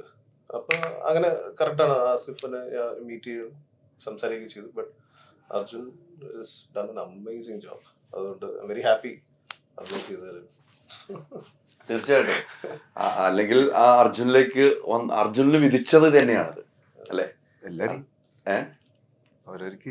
അതെ, തീർച്ചയായിട്ടും അർജുനിലേക്ക് തന്നെ അത് എത്തുകയും ചെയ്തുള്ളൂ. നിങ്ങൾ ഒരുമിച്ച് ഒരു സെറ്റിലുള്ളപ്പോഴാണെന്ന് തോന്നുന്നു, ആസിഫും അർജുനും ഒരുമിച്ചുള്ളപ്പോഴാണ്. ഞാൻ ഫസ്റ്റ് വിളി വന്നപ്പോ ആസിഫ് എനിക്ക് അറിയില്ലായിരുന്നു ആസിഫ് ഖാൻ ചെയ്യാറുന്ന ക്യാരക്ടറാണ്. ഞാൻ ആസിഫ് എടുത്ത് ആസിഫ ഞാൻ ഭൂതാരത്തിന്റെ അടപ്പ് പിടിച്ചിട്ടുണ്ട്, മീറ്റ് ചെയ്യണം. ഞാൻ കേട്ട കഥയാ, നീ കേട്ടോ പൊളിപ്പരിപാടിയാന്ന് പറഞ്ഞു. അങ്ങനെയാണ് പറയാനല്ലേ ആ ക്യാരക്ടർ അങ്ങനെ അങ്ങനത്തെ അവര് അങ്ങനെ കിട്ടിയാലാണ് അടിപൊളിയായി വരിക. രണ്ടുപേരും ഭയങ്കര എക്സ്ട്രോർഡിനറി പെർഫോമൻസ്. ആ കണ്ണ് രണ്ടുപേർക്കും ഉണ്ടല്ലോ, ആ യുണീക്നെസ് ഉണ്ട്. അല്ല, രണ്ടുപേർക്കും കണ്ടുകൊണ്ട് രണ്ടുപേരും ആത്മാർത്ഥ സുഹൃത്തുക്കളുമാണ്. അപ്പൊ ഒരു സുഹൃത്തിലെ അടുത്ത സുഹൃത്തിന് സിനിമ ആ കഥാപാത്രം കിട്ടുമ്പോൾ രണ്ടുപേരും ഹാപ്പിയാണ് എന്നാണ് ഞാൻ കാണുന്നത് കേട്ടോ. അല്ല, അസൂയൊന്നുമില്ല, രണ്ടുപേരും ഒരേപോലെ ഒരുമിച്ചുള്ള സ്നേഹബന്ധമുള്ളവരാണ് ഇവര്. അതുകൊണ്ട് അവർക്ക് ആസിഫിന് കിട്ടില്ല, അർജുന് കിട്ടുമ്പോ അതിൽ അപ്പുറത്തേക്ക് സന്തോഷിക്കുന്നത് ഞാൻ കാണുന്നു കേട്ടോ ആസിഫിന്. അല്ലേ, അങ്ങനെയാണെന്ന് എനിക്ക് തോന്നുന്നില്ല. പടം ഇറങ്ങുന്നതിന് മുമ്പ് ഞാൻ ഇക്കയുടെ ബർത്ത്ഡേക്ക് പോയപ്പോ ഇക്ക കുറെ സംസാരിച്ചതിനെ പറ്റി ഭയങ്കര ഹാപ്പിയാണ്, പ്രൗഡായി, മറ്റേ ട്രെയിലർ കണ്ടിട്ടെന്നൊക്കെ പറഞ്ഞ് ഭയങ്കര സന്തോഷമായി. അതാണ് അതിന്റെ സത്യാവസ്ഥ. ഈ പറഞ്ഞതുപോലെ ഇപ്പം ഡയറക്ടർ പറഞ്ഞല്ലോ, സിദ്ധാർത്ഥിന്റെയും അർജുന്റെ ഒക്കെ കാര്യങ്ങൾ പറഞ്ഞല്ലോ. നിങ്ങൾ സബ്ജക്ട് എഴുതുമ്പോൾ മമ്മൂക്കാനെ കണ്ട് എഴുതുന്നു, പിന്നീടാണ് നിങ്ങൾ ക്യാരക്ടറിലേക്ക് വരുന്നത്. അപ്പൊ സിദ്ധാർത്ഥാണ് എന്ന് പറയുവാണ് നമ്മൾ, രാഹുൽ എന്ന് പറയുകയാണ്. അപ്പൊ എന്താണ് ഒരു സ്ക്രിപ്റ്റ് റൈറ്ററിന്റെ മനസ്സിലേക്ക് ഓടിയെത്തിയത്? അല്ല സിദ്ധാർത്ഥ എന്ന് പറയുന്നതിന് മുമ്പ് തന്നെ നമ്മുടെ സ്ക്രിപ്റ്റ് ഓൾമോസ്റ്റ് പൂർത്തിയായി. അല്ല പൂർത്തീകരിച്ചു. അത് കഴിഞ്ഞിട്ട് ഒരു നമുക്കൊരു ആർട്ടിസ്റ്റ് അവിടെ വേണമല്ലോ. അതെ, അവിടെ വന്ന് പറയുമ്പോൾ എന്താണ് മനസ്സിൽ തോന്നുന്നത്? വളരെ കറക്റ്റ് ചോയ്സ് ആണെന്ന് തോന്നുന്നു. ഞങ്ങൾ ഈ സ്ക്രിപ്റ്റിംഗ് സ്റ്റേജില് നമ്മള് എനിക്കൊന്ന് സാറായിട്ട് ഇരിക്കുമ്പോ ആർട്ടിസ്റ്റ് അങ്ങനെ ഫിക്സ് ആയില്ല. ഇല്ല, മമ്മൂക്ക മാത്രമേ ആ ഒരു ക്യാരക്ടർ നമ്മള് ഇങ്ങനെ ആലോചിച്ച് ഒരുപാട് അത് മാത്രമേ ഫിക്സ് ആയിട്ടുണ്ടായിരുന്നു. പിന്നെ നമ്മള് സിദ്ധുവും അർജുനും ഫിക്സ് ആയതോ ബാക്കി ക്യാരക്ടേഴ്സ് ഫിക്സ് ആയതോ ഒന്നും നമ്മൾ ഡിസ്കസ് ചെയ്തില്ല. അത് ഈ എഴുത്തിന്റെ ഒരു പ്രോസസ്സിന്റെ ശേഷമാണ് അത്രയും ഫിക്സ് ആകുന്നത് അല്ലെ? ഈ മമ്മൂട്ടിയുടെ ഒരു ഇരുത്തം, അതിൽ നമ്മൾ തുടക്കം കാണുന്നത് സിനിമ കണ്ടവർക്കറിയാം, കാണാത്തവരുടെ ഇരുത്തം എങ്ങനെയാണെന്ന് കണ്ട് മനസ്സിലാക്കട്ടെ. അതൊക്കെ മമ്മൂക്ക നമ്മൾ പറഞ്ഞു കൊടുക്കുന്ന അപ്പുറത്തേക്ക് മമ്മൂക്ക അതിനകത്തേക്ക് എത്രമാത്രം ഇൻവോൾവ് ആയിട്ടാണ് ഇതിങ്ങനെ ഇരുന്നാൽ അത് വേറെ സ്റ്റൈലിലേക്ക് മാറ്റിയായിരുന്നു. മമ്മൂക്കയുടെ ഇടപെടൽ എങ്ങനെയായിരുന്നു? അത് എക്സ്ട്രാordinary എക്സ്പീരിയൻസ് ആണ്. അത് ഞാൻ പറഞ്ഞത് കുറഞ്ഞു പുള്ളി വരുന്നു ചെയ്യുന്നു നമ്മളപ്പോഴാണ് കാണുന്നത്. നമ്മൾ മനസ്സിൽ വിചാരിച്ചൊരു ക്യാരക്ടർ നമുക്ക് അത് ഡെലിവർ ചെയ്യുമ്പോൾ നമ്മൾ തന്നെ ഭയങ്കര സ്റ്റണ്ടായി പോവാണ്. ഓ മൈ ഗോഡ്, ഇത് ആ ക്യാരക്ടറിന്റെ ലൈഫ് വരികയല്ലേ. സോ അത് ഒരു 1-2 ടേക്കേ ഉള്ളൂ. ഒരുപാട് ടേക്സ് ഇല്ല. കാരണം ഫസ്റ്റ് സെക്കൻഡ് ടേക്ക് തന്നെ ലൈക്ക് സൂപ്പർ സാറ്റിസ്ഫാക്ഷൻ ആണ് കിട്ടുന്നത്. പക്ഷെ അല്ലെങ്കിൽ എന്തെങ്കിലും മിസ്റ്റേക്ക് വന്നാലും സജഷൻ പറഞ്ഞാൽ നമുക്ക് അപ്പൊ തന്നെ ഓക്കെ എന്നാ പിന്നെ ഒന്നും കൂടെ പോയിക്കോ, ട്രൈ ചെയ്യാൻ പറഞ്ഞിട്ട് ഭയങ്കര സപ്പോർട്ടീവ് ആയിരുന്നു. അപ്പൊ എനിക്ക് ഇതേമാതിരി ഒരുപാട് സീക്വൻസ് ഉണ്ടല്ലോ, കുടുംബൻ പോലെയുള്ള സീക്വൻസ് എല്ലാ സീനിലും എന്തെങ്കിലും ഒരു എലമെന്റ്സ് ഉണ്ടാവും, എക്സൈറ്റിംഗ് ആയി തോന്നിക്കുന്ന എന്തെങ്കിലുമൊക്കെ ചെറിയ സാധനങ്ങളുണ്ടാവും. അപ്പോൾ എന്റെ എക്സൈറ്റ്മെന്റ് മൊത്തം ഓരോ ദിവസം രാത്രി ഷൂട്ട് കഴിഞ്ഞ് തിരിച്ച് നമ്മുടെ ADs ആയിട്ട് കംപ്ലീറ്റ് ആയിട്ട് ഇങ്ങനെ ഡിസ്കസ് ചെയ്യുമ്പോൾ അടുത്ത ദിവസം ഈ സീന് നമുക്ക് ചെയ്യാൻ പോവുക, അതെങ്ങനെ ചെയ്യും എന്നുള്ളൊരു എക്സൈറ്റ്മെന്റിലാണ് നമ്മൾ എല്ലാവരും കിടന്നുറങ്ങുന്നത്. അങ്ങനെ ഇത്രയും ദിവസം പോയത് നമുക്ക് അറിഞ്ഞത് പോലും ഇല്ല. ഭയങ്കര പകിട സീക്വൻസും ഇൻട്രോ സീനും ഒരുപാടെണ്ണം. കുറച്ച് സീക്വൻസ് ആണെങ്കിൽ അതെല്ലാം ഗംഭീരമായിട്ട് തീർച്ചയായിട്ടും ആ ചിരിയിൽ വരെ ഉണ്ടല്ലോ. എനിക്ക് കാതൽ സിനിമയില് മമ്മൂക്ക, ഞാൻ കാതൽ സിനിമ കണ്ട് മമ്മൂക്കാനെ നേരിട്ടപ്പം മമ്മൂക്ക പറഞ്ഞൊരു ഡയലോഗുണ്ട്, ആ ദൈവമേ എന്നുള്ളൊരു വിളി സ്ക്രിപ്റ്റിൽ പോലും ഇല്ല, ഞാനത് ചെയ്തതാണ്. അതാണ് ജനങ്ങളെ ഏറ്റെടുത്തത് അല്ലെ? അച്ഛനുമായിട്ടുള്ള ദൈവമേ എന്നൊരു വിളിയുണ്ട്, ഞാനത് ചെയ്തതാണ്, സ്ക്രിപ്റ്റ് ഇല്ല എന്നാണ് സോറി മമ്മൂക്ക പേഴ്സണലായിട്ട് ഇരുന്ന് സംസാരിക്കാൻ പറഞ്ഞു. അപ്പൊ അത്തരം കുറെ സംഭവം ചിരിയുടെ കാര്യത്തിലൊക്കെ മമ്മൂക്ക അല്ലെ? അതെ തീർച്ചയായും അങ്ങനത്തെ കുറെ എലമെന്റ്സ് ഉണ്ട്. നമുക്ക് അൺഎക്സ്പെക്ടഡ് ആയിട്ട് വരുന്ന ഒരുപാട് പെർഫോമൻസ് നമുക്ക് തന്നെ നമ്മളെ അത്ഭുതപ്പെടുത്തുമല്ലേ ആ മനുഷ്യൻ വീണ്ടും വീണ്ടും. തീർച്ചയായും ഒരു സീക്വൻസ് ഉണ്ട്, പ്രത്യേകിച്ച് എനിക്ക് കുറച്ച് ദിവസം കൂടെ കഴിഞ്ഞാൽ പറയാം, പക്ഷെ ഇപ്പൊ പറഞ്ഞാൽ അത് സ്പോയിലർ ആയി പോകും. ഒരിക്കലും പറയല്ല, സിനിമയിൽ എത്ര പേര് കാണണം. ഞാനത് ഒന്നിലേക്കും വരാതെ ഇങ്ങനെ ഞാൻ റിലീസ് മുമ്പ് എടുക്കുന്നത് തന്നെ ഇപ്പോഴും എടുക്കുന്നത് എനിക്ക് ഇതുകൊണ്ടാണ് നമ്മളൊന്നും പറയാൻ ഇപ്പോഴും ഞാൻ അങ്ങനെ എടുക്കണം, എനിക്കൊന്നും പറയാൻ പറ്റണില്ല. സ്വയമേ പറയാതിരിക്കണല്ലേ എന്റെ മനസ്സിൽ ഇങ്ങനെ പക്ഷെ ചോദിക്കാനും പറ്റില്ലല്ലോ. ചോദിച്ചാൽ ബാക്കിയുള്ള എക്സ്പീരിയൻസ് നഷ്ടപ്പെടും. അത് ഉറപ്പ് തന്നെ, അത് മാറ്റമൊന്നുമില്ല. എന്തായാലും മമ്മൂക്കയെ സംബന്ധിച്ചിടത്തോളം നമുക്കറിയാം, മമ്മൂക്ക ചെയ്തു വെച്ച കഥാപാത്രങ്ങളെല്ലാം ഒന്നിനൊന്നും ഹിറ്റാണ്. താങ്കളുടെ പടത്തിലാണെങ്കിലും അല്ലെ, അതിനകത്ത് ഇത്രയും ഒരു വൈകി വരാനുള്ള കാരണം താങ്കൾ ഇത്രയും നാളും ഒരു വെയിറ്റിംഗ് എടുത്ത്? അത് ഒരുപാട് റീസൺസ് ഉണ്ട്. അപ്പൊ അത് സിനിമയായിട്ട് ബന്ധമുള്ളല്ലോ, അതെങ്കിലും പറയാമോ? അല്ല, എന്റെ പേഴ്സണൽ അല്ല, ഈ സിനിമയായിട്ടുള്ള കഥയല്ലോ. അതെങ്കിലും പറയൂ, സിനിമയായിട്ടുള്ള കഥയല്ലല്ലോ. അല്ല, എന്റെ ഫസ്റ്റ് ഫിലിം 2012 വരുന്നത്. അതിനുശേഷം ഒരുപാട് വർഷങ്ങൾക്ക് ശേഷമാണ്, 8 yearsന് ശേഷമാണ് 2020 ഭൂതകാലം എന്ന് പറഞ്ഞ ഫിലിം. അപ്പൊ ആ ഒരു സ്പാൻ ഓഫ് ടൈം ഞാൻ കുറെ എങ്ങനെ ഒരു ഫിലിം ചെയ്യാ എന്നുള്ള ഒരു പ്രോസസ്സിലായിരുന്നു. ഇതിന്റെ കഥ ഉണ്ടാവുന്നതും ആ ഒരു സ്റ്റേജിൽ തന്നെ 2017 അത് എഴുതുന്നത്. പക്ഷെ എനിക്ക് അന്ന് ഇത് മൗണ്ട് ചെയ്യാൻ പറ്റില്ല. അന്നും മമ്മൂക്ക ആവണം തന്നെയായിരുന്നു. അന്നും ഈ മമ്മൂക്കയുടെ സ്കെച്ച് ഉണ്ടായിരുന്നു കയ്യില്. പക്ഷെ അത് അന്ന് എനിക്ക് മൗണ്ട് ചെയ്യണമെങ്കിൽ I need to have first ഒരു നല്ലൊരു പടം ചെയ്ത് പ്രൂവ് ചെയ്തിട്ട്. ആ ഒരു ടൈം ആയിരിക്കാം ഞാൻ വൈകി വന്നത്. ഇല്ല, വൈകുന്നതിൽ തെറ്റൊന്നുമില്ല. നമുക്കൊരു സിനിമ, പിന്നെ വരുന്ന സിനിമ അതിനും അപ്പുറത്തേക്ക് നിൽക്കുമ്പോൾ ഉണ്ടാവുന്ന സന്തോഷം വേറെ ആണല്ലോ. വൈകിയാൽ പിന്നെ വരുന്ന സിനിമ അതിന്റെ അപ്പുറത്തേക്ക് നിൽക്കണം. അത് മമ്മൂക്കാനെ കൊണ്ട് തന്നെ വരാനും പറ്റിയല്ലോ. അത് രാഹുലിനെ സംബന്ധിച്ച് വലിയൊരു ഭാഗ്യം തന്നെയാണ്. തീർച്ചയായും വലിയൊരു ഏറ്റവും ആദ്യം ഈ സിനിമ കണ്ടിട്ട് കുറെ ഫ്രണ്ട്സ് ഒക്കെ വിളിക്കുമായിരിക്കുമല്ലോ, വിളിച്ചിട്ടുണ്ടല്ലോ കണ്ടവർ. അങ്ങനെ ഒരു കോള് വന്നത് ആരെ ഓർക്കുക? എനിക്ക് സിനിമ ചെയ്തതില് കോൾ വന്നത് ആദ്യമായിട്ടാണ്. അതല്ലേ? റിലീസായിട്ടാ. ഈ സിനിമ കഴിഞ്ഞാൽ പിന്നെ ഇതുവരെ കമ്പനിക്കാരും വിളിക്കാറുണ്ടായില്ല. മെസ്സേജ് ഒക്കെ അയച്ചിരുന്നു. പക്ഷെ ഈ പടം ഇറങ്ങിയിട്ട് മറ്റേ സ്റ്റേറ്റ് അവാർഡ് കിട്ടിയവരുടെ അവിടുന്ന് ഇവിടുന്ന് കോളുണ്ടായി. ട്രെയിലർ റിലീസ് ആയപ്പോ ഞങ്ങൾ ഒരുമിച്ചായിരുന്നു. ചേട്ടാ ആരൊക്കെ വിളിക്കണേന്നൊക്കെ. സിനിമ റിലീസ് ആയിട്ട് ട്രെയിലറിൽ എന്റെ വിളി വന്നു. ഭയങ്കര വൻ അടിപൊളി എക്സ്പീരിയൻസ് ആയിരുന്നു. മറ്റേ ഇതുവരെ കിട്ടാത്ത ടൈപ്പ് ഓഫ് ഒരു പരിപാടി. ഇപ്പൊ കുറെ പേര് വിളിച്ച്, ചാക്കോച്ചൻ വിളിച്ച്, ജയേട്ടൻ വിളിച്ച്, ഫഹദ്ക്ക മെസ്സേജ് അയച്ച്, അങ്ങനെ കുറെ നല്ല ബേസിലേട്ടൻ വിളിച്ച്, ജിത്തുച്ച് സാറ് ടാഗ് ചെയ്ത്. അല്ല അതാണല്ലോ സ്റ്റേറ്റ് അവാർഡിന് അപ്പുറത്തേക്കാന്ന് പറഞ്ഞില്ലേ? അല്ല എനിക്ക് അവാർഡ് കിട്ടിയ അതെ, സ്റ്റേറ്റ് അവാർഡിന് അപ്പുറത്തേക്കുള്ള ഒരു അവാർഡാണ് ഇങ്ങനെ വിളിക്കുന്നത്. ഇത്രയും സിനിമ ചെയ്തിട്ടും ആരും ഇടയ്ക്ക് മെസ്സേജ് അയക്കുന്നല്ലാതെ എത്രയോ ക്യാരക്ടർ. അല്ല കൂടെയുള്ള എന്റെ ഞാൻ എപ്പോഴും കൂടെ നടക്കുന്ന ഫ്രണ്ട്സ് അടക്കം ടാഗ് ചെയ്യണ വെച്ചാല് so proud to be your friend എന്ന് പറഞ്ഞിട്ടാണ്. അപ്പൊ അതൊക്കെ കാണുമ്പോ തന്നെ ഭയങ്കര ഹാപ്പിയാണ്. കാരണം എന്നെ എല്ലാ സിനിമയിലും കണ്ടതെന്ന് പറയുമ്പോ തന്നെ സക്സസ്. ഒരിക്കലും അർജുന സിനിമയിൽ കണ്ടിട്ടില്ല. ബാക്കി എല്ലാ പടത്തിലും എന്നെ എവിടെയെങ്കിലൊക്കെ ആയിട്ട് കാണാൻ പറ്റും, ഞാൻ തന്നെ ആയിരിക്കും ചിലപ്പോ. പക്ഷെ ഇതില് എന്നെ കണ്ടിട്ടില്ല എന്ന് പറഞ്ഞപ്പോ തന്നെ ഹാപ്പി. ഓക്കെ, സംഭവം ഏറ്റിട്ടുണ്ട്, മനസ്സിലായി. നമുക്ക് ചില സമയത്തിൽ ഈ സിനിമയില് ഉച്ചത്തിൽ സംസാരിക്കും ക്യാരക്ടറിനോട്, അല്ലെ? അത് നമ്മളെ ഭയപ്പെടുത്തുന്ന നിലയിലാണ്, നമ്മളെ പേടിപ്പിക്കുന്ന നിലയിലാണ്. ആ ഒരു സംഭവങ്ങളൊക്കെ മമ്മൂക്ക പറയുമ്പോൾ മനസ്സിൽ ഓടിയെത്തുന്ന എന്താണ്? ഭയം വരും. അപ്പൊ ആ സമയത്ത് ഭയം വരണം, അല്ലെങ്കിൽ ഫേസിൽ കാണില്ല. അപ്പൊ വൺമോർ കൊണ്ട് വന്നോളം പിന്നെയും വരുന്നത് ഭയം വരുന്നത് പിന്നെയും ഭയം വരും. അങ്ങനെയായിരുന്നു, അടിപൊളിയായിരുന്നു. ഏതെങ്കിലും സമയത്ത് നമ്മൾ ചെയ്തത് കുറഞ്ഞു പോയി എന്ന് തോന്നിയോ നമ്മൾ ചെയ്തോണ്ടിരിക്കുമ്പോ? അത് പക്ഷെ പറയാൻ പറ്റില്ല. ആ ഷോട്ട് വെച്ചില്ല, ഞാൻ പറയാൻ ചെയ്തത്. ആ ഷോട്ട് വെച്ചിട്ടുള്ളൂ.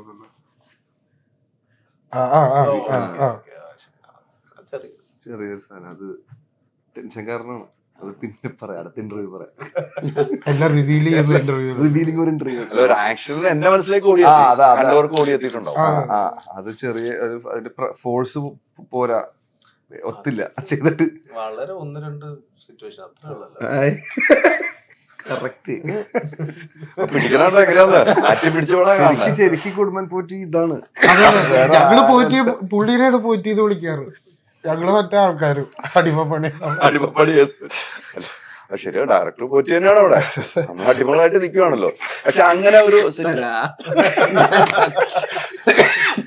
അല്ല, അങ്ങനെ ഒരു ഇപ്പൊ ഈ പറഞ്ഞ ആ ഒരു അങ്ങനെ ഒരു ഇത് കിട്ടിയില്ല എന്ന് പറയുമ്പോഴും അത് വേറെ നിലയിലാണെങ്കിൽ അല്ല. അപ്പൊ നമ്മൾ നേരെ ഡയറക്ടർ എടുത്തിട്ട് പറയുന്നത് എന്താ, എനിക്ക് ടെൻഷനാണ്, കാര്യം തുറന്നു പറയാം, നമുക്ക് അതിന് വേറെ വഴി ഉണ്ടാക്കാം, അതിന് വേറെ ഒരു വഴി ഉണ്ടാക്കി. അതുകൊണ്ട് അത് വലിയ പ്രശ്നമില്ലാണ്ട് പോയി. അത് മമ്മൂക്കാരുടെ അടുത്തേക്കാണ് നമ്മൾ പോകേണ്ടത്. അങ്ങനത്തെ സീനുകൾ ചെയ്യുമ്പോൾ അത് നമുക്ക് ടെൻഷൻ ഉണ്ടാവും, സ്വാഭാവികമാണ്, മാറ്റമൊന്നുമില്ല. അതെല്ലാവർക്കും ഉണ്ടാവുന്നല്ലേ ഒരു സീനിയർ ആർട്ടിസ്റ്റ്. പിന്നെ ഉറപ്പായിട്ടും ഉണ്ടാവും. പല സിനിമയിലും അങ്ങനെ ഉണ്ടായിട്ടുണ്ട്, പല ആൾക്കാരെ കഥകൾ പറഞ്ഞിട്ടുമുണ്ട്. അതിന് മാറ്റമൊന്നുമില്ല. സിദ്ധാർത്ഥനെ സംബന്ധിച്ചുള്ള ഇപ്പൊ ചെയ്തു വെച്ച സിനിമകൾ കുറെ സിനിമകൾ ചെയ്തു വെച്ചു, അല്ലെ? പല സിനിമകൾ ഒരു ഡയറക്ടർ ആകണം എന്നുള്ള ആഗ്രഹം അതൊരു ആക്ടറിലേക്ക് മാറുന്നു. ഇപ്പോഴും മനസ്സിൽ ഡയറക്ടർ എന്നുള്ള നിലയിലേക്ക് തന്നെയാണ് പോകുന്നത്. ഏതാണ് എന്ന് ഉറപ്പിച്ചു നിൽക്കാൻ പറ്റുന്നുണ്ടോ? ഇല്ല, അതങ്ങനെ ഉറപ്പിച്ചു നിൽക്കാൻ പറ്റില്ല. അപ്പൊ നമ്മൾ രണ്ടും സാറ്റിസ്ഫൈങ് ആയിട്ടുള്ള ഒരു ജോബാണ്. സോ ഇത് വരുമെങ്കിൽ അത് ചെയ്യും. നല്ല നല്ല വേഷങ്ങൾ വരും, അപ്പോൾ അങ്ങനെ അത് ചെയ്യും. നല്ല കഥകൾ പറയണം തോന്നുവാണെങ്കിൽ ഇത് ചെയ്യും. Lucky that I can balance both.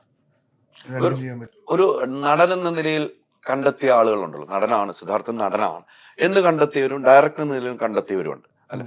അതില് ഏറ്റവും സിദ്ധാർത്ഥന് ഇഷ്ടം തോന്നിയത് ഒരാള് പറഞ്ഞാൽ ആരെയായിരിക്കും? നടൻ എന്ന ലൈനില് രാഹുൽ സദാശിവനെ ഇഷ്ടമാണ്. പുള്ളിയാണ് ഇപ്പൊ എനിക്കൊരു സാധനം തന്നേക്കുന്നത്. പിന്നെ ഡയറക്ടർ എന്ന നിലയിൽ ഞാൻ വർക്ക് ചെയ്തിട്ടുള്ള എല്ലാ ആക്ടേഴ്സിനെയും എനിക്കിഷ്ടമാണ്. ഞാൻ പറയണ കേട്ടിട്ടുണ്ട് എല്ലാവരും. ഭയങ്കര സൗണ്ട് പറഞ്ഞ കേട്ടിരുന്നത് പല അർത്ഥങ്ങൾ വെച്ചാണ് പറഞ്ഞിരിക്കുന്നത്, എനിക്ക് മനസ്സിലായിട്ടുണ്ട്.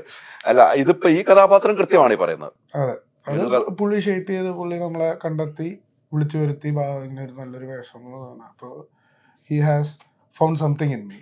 ഇതുപോലെ ആൾക്കാർ പിടിക്കുമായിരിക്കും, വേറെ ഡയറക്ടേഴ്സ് നമ്മൾക്ക് നല്ല വേഷങ്ങൾ തന്നു മേ ബി കൊണ്ടുവരുമായിരിക്കും. അമ്മ ഉണ്ടായിരുന്നെങ്കിൽ ഈ സീൻ കാണുമ്പോൾ അമ്മയ്ക്ക് ഉണ്ടാകുന്ന ഒരു അനുഭവം ചിന്തിച്ചോ? സന്തോഷം ഉണ്ടായിക്കണം. ഭയങ്കര സന്തോഷമായിരിക്കും. ഇപ്പൊ അശോകൻ ചേട്ടന്റെ കാര്യം പറഞ്ഞു പോലെ. അതെ അതെ തീർച്ചയായിട്ടും. അതുകൊണ്ടാണ് ഞാൻ ആ ചോദിച്ചത്. അമ്മയ്ക്ക് സിദ്ധാർത്ഥിന്റെ ഈ ഒരു വേഷം ഭയങ്കരമായിട്ട് ഇഷ്ടപ്പെടുമായിരുന്നു ഞാൻ വിശ്വസിക്കുന്ന ഒരാളാണ്. അങ്ങനെയാണ് നിങ്ങൾ തമ്മിലുള്ള ബന്ധങ്ങളും ആത്മാർത്ഥമായ ബന്ധത്തിൽ ഉള്ളിൽ തട്ടിയാണ് ഞാൻ പറയുന്നത്. അമ്മയുണ്ടെങ്കിൽ ഈ സീൻ, ഈ ഒരു അഭിനയ മുഹൂർത്തം ഉറപ്പായിട്ടും ഒരു സിനിമാ കുടുംബത്തിൽ സിനിമ കേട്ട് പല കഥകളും പറഞ്ഞു വന്ന കുടുംബത്തിൽ നിന്നാണ് വരുന്നത് അല്ലേ. അച്ഛനാണെങ്കിലും അമ്മയാണെങ്കിലും സിനിമാ കഥകൾ ഒത്തിരി കേട്ട് വളർന്ന ഒരു വ്യക്തിയാണ്. അതുകൊണ്ടാണ് ഞാൻ അതിലേക്ക് അല്ല, ഞാനും ആഗ്രഹിച്ചിരുന്നു ഒരു നിമിഷം. പിന്നെ അത് പ്രാക്ടിക്കൽ അല്ലാത്തതുകൊണ്ട് പിന്നെ ഞാൻ വിട്ടു. തീർച്ചയായിട്ടും ആ ഒരു നിമിഷം അതിന്റെ അപ്പുറത്തേക്കുള്ള നിമിഷമാണ്. എല്ലാം കാണും എന്ന് വിശ്വസിക്കുന്നവരല്ല നമ്മളെല്ലാവരും. അതങ്ങനെ കണ്ടു തന്നെ പോകുന്നുണ്ട്. അതിന് മാറ്റമൊന്നുമില്ല. ഇനിയൊരു സിനിമ ഉണ്ടെങ്കിൽ ഇവരൊക്കെ നമുക്ക് വേണ്ടേ? തീർച്ചയായും. ഞാൻ ചോദിച്ചു ഇല്ലെങ്കിൽ അടുത്ത സിനിമ ചെയ്യല്ലോ. ഞങ്ങൾ സമരം പോറ്റി തിരിച്ചെടുക്കണം ചോദിക്കും. ഇതൊരു ഒരു സംഭവമാണ്, ഇതൊരു കഥയാണ്, ഒരാളുടെ ജീവിത. ഇത് കോടതിയിലൊക്കെ കേസ് വന്നു. അന്ന് തന്നെ നമ്മൾ കോടതി വരുന്നതിന് മുമ്പ് തന്നെ കോടതിയിൽ കേസ് വരുന്നത് ഈ പേര് മാറ്റണം എന്നുള്ള അതിന് മുമ്പ് തന്നെ നമ്മൾ മാറ്റി വെച്ചിട്ടുണ്ടായിരുന്നു എന്ന് എനിക്ക് തോന്നുന്നു ഡയലോഗുകളൊക്കെ. ഇത് ഞാൻ മുമ്പുള്ള ഇന്റർവ്യൂസും പറഞ്ഞു, ഇത് നമ്മൾ ആരെയും ഉദ്ദേശിച്ചിട്ടല്ല ആ പേരിട്ടത്. ആ ഒരു കാലഘട്ടത്ത് ഭയങ്കര കോമൺ നെയിം ആയിരുന്നു ആ പേര്. അപ്പൊ അത് പാട്ടിറങ്ങിയപ്പോ ഒരുപാട് പേര് അത് ആ പേര് അങ്ങനെ കണക്ട് ചെയ്തു. നമുക്ക് താല്പര്യം. അതെ, കൺസേൺ റേസ് ആയതുകൊണ്ട് തന്നെ നമ്മൾ അതിനുള്ള ഇനിഷ്യേറ്റീവ് എടുത്തു. പ്രൊഡ്യൂസർ സംസാരിച്ചു, മമ്മൂക്കോട് സംസാരിച്ചു, നമ്മളത് മാറ്റി. അത്രേ ഉള്ളൂ. Very simple. ഈ ഒരു പ്രൊഡ്യൂസറിലേക്ക് എങ്ങനെയാണ് എത്തിയത്? അത് ഒരു വലിയ ചലഞ്ചാണ്. പ്രൊഡ്യൂസർ അതെ, അത് ആക്ച്വലി ഭൂതകാലം കഴിഞ്ഞിട്ട് ഞാനിങ്ങനെ ഒരുപാട് വേറെയും കുറെ പ്രൊജക്ട്സ് ഒക്കെ ഇങ്ങനെ എനിക്ക് ഒരുപാട് ഓഫേഴ്സും കാര്യങ്ങളൊക്കെ വന്നപ്പോൾ ഇതുമാതിരി എനിക്ക് വയനാട് സ്റ്റുഡിയോ എന്നൊരു കോള് വന്നു. അങ്ങനെ റാം സാറാണ് വിളിക്കുന്നത്. എന്നെ നമ്മുടെ സൗണ്ട് മിക്സിലെ രാജ വിഷ്ണു സാറ് പുള്ളിയാണ് പറഞ്ഞിങ്ങനെ ഒന്ന് പോയി കഥ പറഞ്ഞു നോക്കുക. അങ്ങനെ ഞാൻ പോയി കഥ പറഞ്ഞു. ഞാൻ ഇതുമാതിരി ബ്ലാക്ക് ആൻഡ് വൈറ്റ് ആണ്, എനിക്ക് മമ്മൂക്ക വേണം, പ്ലസ് പീരിയഡ് ഹൊറർ സ്റ്റോറിയാണ്, ഇതാണ് ഞാൻ ആദ്യം പിച്ച് ചെയ്തത്. അപ്പൊ തന്നെ അവര് ഭയങ്കര എക്സൈറ്റഡ് ആയി. എൻ്റെ ഒരു വലിയൊരു ബ്ലെസ്സിങ് എന്താ വെച്ചാൽ ആ ദിവസം തൊട്ട് ഇന്ന് വരെയും പ്രൊഡ്യൂസർ ഇതിൽ ഫുൾ എഫേർട്ടിലാണ് നിന്നിരിക്കുന്നത്. ഫുൾ സപ്പോർട്ടാ. ഇങ്ങനെ ഒരു പ്രൊഡ്യൂസർ കിട്ടുക എന്ന് പറഞ്ഞാൽ ഇറ്റ്സ് എ ഗ്രേറ്റ് ബ്ലെസ്സിങ്. എനിക്ക് മുമ്പുള്ള ഫിലിമിലും അതുമാതിരി ബ്ലെസ്സിങ് അൻവറൊക്കെയാണ് പ്രൊഡ്യൂസർ ആയിരുന്നത്. സോ ഒരു പ്രൊജക്ട് മൗണ്ട് ചെയ്യാൻ ഒരു പ്രൊഡ്യൂസറുടെ സപ്പോർട്ട് ഭയങ്കര ഇമ്പോർട്ടന്റ് ആണ്. ഇത്രയും വലിയൊരു റിസ്ക് ഫസ്റ്റ് നമ്മളിപ്പോ റിലീസ് ആയതുകൊണ്ട് നമുക്കറിയാം സക്സസ്ഫുൾ ആയി. ബട്ട് ആ ടൈമില് ബ്ലാക്ക് ആൻഡ് വൈറ്റ് പുഷ് ചെയ്ത് തന്നെ. അതെ അതെ, ബ്ലാക്ക് ആൻഡ് വൈറ്റ് കോൺസെപ്റ്റ്. പ്രൊഡ്യൂസറാണ്, പ്രൊഡ്യൂസ് ചെയ്യുക, ആ ഒരു കോൺസെപ്റ്റ് തന്നെയാണ്. ഭയങ്കര ഈസ് വെരി ക്രിയേറ്റീവ്ലി ഭയങ്കര സപ്പോർട്ടീവ് ആയിരുന്നു. Even for everything. നമ്മള് പോസ്റ്റർ ഡിസൈനിങ് ആണെങ്കിലും എല്ലാത്തിലും പുള്ളിയുടെ ഒരു ഇൻപുട്ട് ഉണ്ടാവും. നമുക്ക് അങ്ങനെ ലോഗോ അങ്ങോട്ട് വെക്കാം, ഇങ്ങോട്ട് വെക്കാം, അത് ചെയ്യാം. So that means it coming from the heart. അത് ഭയങ്കര ഇമ്പോർട്ടന്റ് ആണ്. So I am very thankful. നിങ്ങളുടെ റാം സാറും ശശി സാറൊക്കെ ഫിലിം സ്കൂളില് പുള്ളി എന്റെ ഫിലിം അക്കാഡമിയിലെ സീനിയർ ആയിരുന്നു. ലണ്ടൻ ഫിലിം അക്കാഡമിയില് അന്ന് പരിചയപ്പെട്ടിട്ടില്ല, ബട്ട് എന്റെ സൂപ്പർ സീനിയർ ആയിരുന്നു. സംസാരിച്ച രീതി അപ്പോഴാണ് മനസ്സിലായോ നമ്മള് ഒരേ സ്കൂളിൽ നിന്നല്ലേ തിരുമേനി പറഞ്ഞു നമ്മൾ തമ്മിൽ അമേരിക്കയിൽ. ഈ സിനിമ കണ്ട് ഇപ്പൊ സക്സസ് ആണ്. മമ്മൂക്ക അത് കഴിഞ്ഞ് വിളിച്ചിരുന്നു. മമ്മൂക്ക ആ ദിവസം തന്നെ എന്താണ് പറഞ്ഞത്? ഭയങ്കര ഹാപ്പിയാണ്, ഭയങ്കര സന്തോഷം, ഭയങ്കര ഹാപ്പി ആയിട്ട് എക്സൈറ്റ്മെന്റിലാണ് സംസാരിച്ചത്. മമ്മൂക്ക കാണാൻ പോയി? ഇല്ലില്ല, കാണണം. ഇന്ന് ഈവനിങ് കാണും. ഇന്ന് വൈകിട്ട് കാണും. അതെ, നമുക്ക് ഇന്നലെ വരെ ഷൂട്ടിലായിരുന്നു, കോയമ്പത്തൂർ ഷൂട്ടിലായിരുന്നു. അപ്പൊ ഇന്ന് പോയി കാണും. എല്ലാരും കാണുന്നുണ്ടല്ലോ അല്ലെ?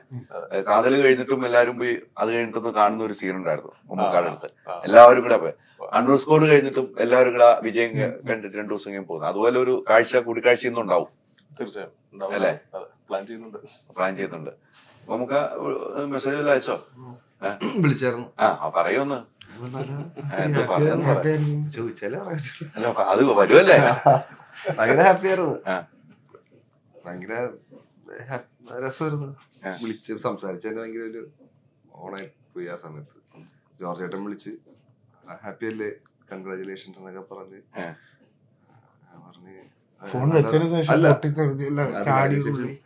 ജോർജ് ചേട്ടൻ ചോദിച്ചു മമ്മൂക്കയോട് സംസാരിക്കണോ? ഞാൻ സംസാരിച്ചാൽ കൊള്ളാം, സ്പോട്ടിൽ കൊടുത്ത് സംസാരിച്ചു. എന്താ പറഞ്ഞു? 100-110 കാർ ഓടിച്ചു.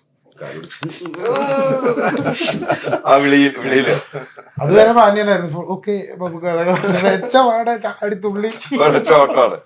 അല്ല അതൊക്കെ ഒരു സിനിമ കഴിഞ്ഞിട്ടേ നമുക്കായ പോലെ ഒരു ആക്ടറൊക്കെ നമ്മൾ വിളിക്കുക എന്ന് പറയുന്നത് തന്നെ അല്ലേ സിദ്ധാർത്ഥുമായിട്ട് ഞാൻ വിളിച്ച് സംസാരിച്ചു. അതാണ് നമുക്ക് എല്ലാവരുമായിട്ട് സംസാരിച്ച ആ സിനിമ കഴിഞ്ഞതിന് ശേഷം അല്ലെ ഒരു സിനിമയുടെ വിജയം. എനിക്ക് ഈ സിനിമയിൽ കണ്ടത് നമുക്ക് പേടി പല രീതിക്കാണ് അല്ലെ. എന്റെ പേടിയായിരിക്കില്ല സിദ്ധാർത്ഥന്റെ അർജുന്റെ അല്ലെ. അവനിലൊന്നും നിങ്ങളൊന്നും പേടി പല രീതിക്കുണ്ട്. ഇത് നമ്മൾ പേടിക്കണം അല്ലെങ്കിൽ പേടിപ്പിക്കും എന്നൊക്കെ ഒരു ചിന്താഗതി ഉണ്ടായിരുന്നു. എനിക്ക് അത് പേടിയാവും അല്ലെങ്കിൽ മറ്റൊരു പ്രേക്ഷകന് പേടിയാവും. അങ്ങനെ ഒരു ചിന്താഗതി ഉണ്ടായിരുന്നു രാഹുലിന്റെ ഈ കഥയിൽ? ഇല്ല, അത് ആ ഇന്റൻഷൻ എനിക്ക് ഉണ്ടായിരുന്നില്ല. പേടിപ്പിക്കണം എന്ന് പറഞ്ഞ ഇന്റൻഷൻ ആയിരുന്നില്ല ഈ പടം. ഇത് വേറെ രീതിയിലുള്ള ഒരു ഹൊററാണ്. ക്യാരക്ടറും ആ പെർഫോമൻസിലുമാണ് അതിന്റെ ഒരു സൈക്കോളജിക്കൽ അതിന്റെ ഒരു എലമെന്റ്സ് ഇരിക്കുന്ന ക്യാരക്ടറൈസേഷനിലാണ്. അതില് പേടി ഉണ്ടാവുക എന്നുള്ളതായിരുന്നു. ആ ഒരു ക്യാരക്ടർ സംസാരിക്കുമ്പോഴും ഓപ്പോസിറ്റ് ഉള്ള ഒരു വേറൊരു ക്യാരക്ടർ ആ സിറ്റുവേഷൻ പേടി കുറച്ച് സസ്പെൻസ്ഫുൾ ആവുക എന്നുള്ളതായിരുന്നു. അല്ലാണ്ട് ഇത് ഞെട്ട് അങ്ങനത്തെ ഒരു സ്പേസിൽ നിൽക്കുന്ന ഒരു ഹൊറർ ഫിലിം അല്ല. അത് അങ്ങനെ തന്നെയാണ് ഡിസൈൻ ചെയ്തിരിക്കുന്നത്. അതെ അതെ അങ്ങനെ തന്നെയാണ് ചെയ്തിരിക്കുന്നത്. നമുക്കവിടെ പല്ലുകൾ അല്ലെ നമുക്ക് മുറുക്കി ചുമക്കുന്ന ആ ചുമപ്പുകൾ അതൊക്കെ ചെയ്ത് കഴിയുമ്പോൾ എന്താണ് തോന്നുന്നത്? നമുക്ക് എന്താണ് പറയുന്നത്? ആ ഒരു ക്യാരക്ടർ അങ്ങനെയാണ്. അപ്പൊ നമുക്ക് അത് എങ്ങനെയാണ് ഉൾക്കൊള്ളുന്നത്? അത് ഇതേമാതിരി നമ്മൾ ഈ ട്രയലിന്റെ തൊട്ട് മുമ്പ് നമുക്കിടെ പല്ല് വളരെ ക്ലീൻ നീറ്റ് നല്ല രസമാണ്. നല്ല അപ്പൊ അത് കുറച്ച് വൃത്തികേടാക്കാനുള്ള ഒരു ഇന്റൻഷനിൽ ഞാനിത് പറഞ്ഞു. അപ്പൊ നമുക്ക് തന്നെ പറഞ്ഞു എന്നാ പിന്നെ നമുക്ക് പല്ല് വെക്കുക. കാരണം ഇത് മുറുക്കുന്ന ഒരു ക്യാരക്ടറാണല്ലോ ഫുൾ ടൈം. അപ്പൊ കറ പിടിച്ച് അങ്ങനത്തെ ഒരു അങ്ങനെ നമുക്ക് ശരി എന്ന് പറഞ്ഞിട്ടാണ് പിന്നെ നമ്മളത് ട്രയൽ ചെയ്യും, ടെസ്റ്റ് ചെയ്യും. ചെയ്തിട്ടൊരു പുള്ളിയുടെ മെഷർമെന്റ് ഒക്കെ എടുത്തിട്ടാണ് പല്ല് വെച്ച്. പിന്നെ ഒരു മേക്കപ്പ് ട്രയൽ ചെയ്ത എല്ലാ ക്യാരക്ടറും അന്നാണ് ഞാൻ ആദ്യമായിട്ട് കാണുന്നത്. ഭയങ്കര രസമായിരുന്നു. അത് ട്രയൽ എടുത്ത് കഴിഞ്ഞപ്പോഴാണ് നമ്മൾ അല്ലേ ഫുൾ ക്യാരക്ടറിലേക്ക് എത്തിയത്. അത് ആ മാലയൊക്കെ മമ്മൂക്കയുടെ ഇൻപുട്സ് ആയിരുന്നു. അത് ബെയർ ബോഡി അല്ലേ, അതില് നമുക്ക് ഒരു മാലയും കൂടെ ഉണ്ടെങ്കിൽ രസമായിരിക്കും. അതൊക്കെ മമ്മൂക്കയുടെ ആഡ് ഓൺസ് ആണ്. അതൊക്കെ ക്യാരക്ടറിനെ ഭയങ്കരമായിട്ട് എൻഹാൻസ് ചെയ്തു സാധനം. ഉറപ്പാണ്. ഈ മമ്മൂക്ക അതിനകത്ത് എനിക്ക് പിന്നീട് ഒരു കാര്യം കോസ്റ്റ്യൂമിന്റെ കാര്യത്തിലാണ്. ആർക്കും കോസ്റ്റ്യൂം എന്ന് പറയാനില്ല അല്ലെ, എല്ലാം ഇത്രയും തന്നെയാണ്. അത്തരം ഒരു തീരുമാനം അല്ലെ ആർക്കും കോസ്റ്റ്യൂം അല്ല പറയുന്നത് സിമ്പിൾ ആണ്. പക്ഷെ നമ്മള് ഷൂട്ടിയുടെ ഇത് കണ്ടിന്യൂറ്റീവ് പ്രശ്നമുണ്ടോ അല്ലെ? ഒരാൾക്ക് 5 മുണ്ട് വെച്ചു 5 മുണ്ട് വെച്ചിട്ട് ഇത് ആ മുണ്ട് നനയും, മുണ്ടിൽ ചളിയാവും. കണ്ടിന്യൂറ്റി നിയർലി 50 days നമ്മൾ പിടിക്കണം. മറ്റേ സിനിമയിൽ എന്ന് പറഞ്ഞാൽ നമുക്ക് ഒരു സീനിൽ ഒരു മേ ബി ഒരു ഷർട്ടും പാന്റും ഒക്കെ ആയിരിക്കും. അത് അടുത്ത സീനിൽ വേറെ it's very easy to manage. ഇതില് ഒറ്റ സാധനം തന്നെ പിടിക്കണേ. നമ്മള് തുടക്കമുള്ള ഒരു സീന് ചിലപ്പോ 40ാമത്തെ ദിവസമാണ് എടുക്കുക. ആ കണ്ടിന്യൂറ്റി ചെളി കൂടി അതിന്റെ ഒരു ഗ്രാജുവൽ ഷെയ്ഡ്സ് മാറുന്നത് അതൊക്കെ ഉണ്ട്. അപ്പൊ നമ്മള് പറയുന്നത് സിമ്പിൾ അല്ല. കാണുമ്പോ സിമ്പിൾ, കാണുമ്പോ വെരി സിമ്പിൾ. ഒറ്റ മുണ്ട് അവിടെ കണ്ടിന്യൂറ്റിയുടെ പ്രശ്നം പറഞ്ഞു. ഈ മുണ്ടല്ല അത് 5 ആണ് 7 അല്ല 5 കൊടുക്കും. അങ്ങനെയൊക്കെ ഒരു പ്രശ്നമുണ്ട്. ഭയങ്കര അതാണ് ഞാൻ ചോദിച്ചത്. കാണുമ്പോ സിമ്പിൾ അല്ലേ? ഒരു മുണ്ട് നമുക്കാണ് ഒരു മുണ്ട്. ട്രോളൊക്കെ ഒന്നല്ല, കോസ്റ്റ്യൂം ഡിപ്പാർട്ട്മെന്റ് കടയിൽ പോയിട്ട് പ്രമേയത്തിന് കോസ്റ്റ്യൂം പിടിച്ചിട്ട് 3 മുണ്ട്. അതല്ല വൻ പരിപാടികൾ നടക്കുന്നുണ്ട്. ചെളി കണ്ടിന്യൂറ്റി, ചോര കണ്ടിന്യൂറ്റി കാര്യങ്ങളൊക്കെ. എന്തായാലും പണം സൂപ്പർ ഹിറ്റ് തന്നെ. ഇനിയും അതിനപ്പുറത്തേക്ക് ഹിറ്റ് ആകട്ടെ. ഇതിന്റെ 50ാം ദിവസവും 100ാം ദിവസവും ഒക്കെ ആഘോഷിക്കാനുള്ള ഭാഗ്യം നമുക്ക് ഉണ്ടാകും എന്ന് വിശ്വാസത്തോടെ, ഉറച്ച വിശ്വാസത്തോടെയാണ് ഞാൻ ഇത് വൈൻഡപ്പ് ചെയ്യുന്നത്. ഉറച്ച വിശ്വാസം എനിക്കുണ്ട്. ഇപ്പോൾ വന്ന മമ്മൂക്കയുടെ പടങ്ങൾ നോക്കുമ്പോൾ എല്ലാം അങ്ങനെ ആഘോഷം. ഇപ്പം കാതലിന്റെ ആഘോഷം നമ്മൾ നടത്താൻ പോകും. അപ്പൊ ഇതിന്റെ ഒരു കേക്ക് മുറികൾ അവിടെ ഉണ്ടാവുന്ന എനിക്ക് തോന്നുന്നു. കുടിക്കാലോ, അതെ. എന്തായാലും സൂപ്പർ ആയിട്ടുണ്ട് കേട്ടോ. ഇനിയും സിനിമ കണ്ടവർക്ക് ഇനിയും കാണാനുള്ള സിനിമ തന്നെയാണ്. അതാണ് നിങ്ങൾ ചെയ്തു വെച്ചിരിക്കുന്നത്. ഒരു 5 പേരിലൂടെ ഒരു സിനിമ കൊണ്ടുപോകാമെന്നും 5 പേര് കഥാപാത്രങ്ങൾ ഏതൊക്കെ രീതിയിൽ പെർഫോം ചെയ്യാമെന്ന് കാണിച്ച ഒരു ഡയറക്ടർ. ഒത്തിരി സന്തോഷം. Thank you.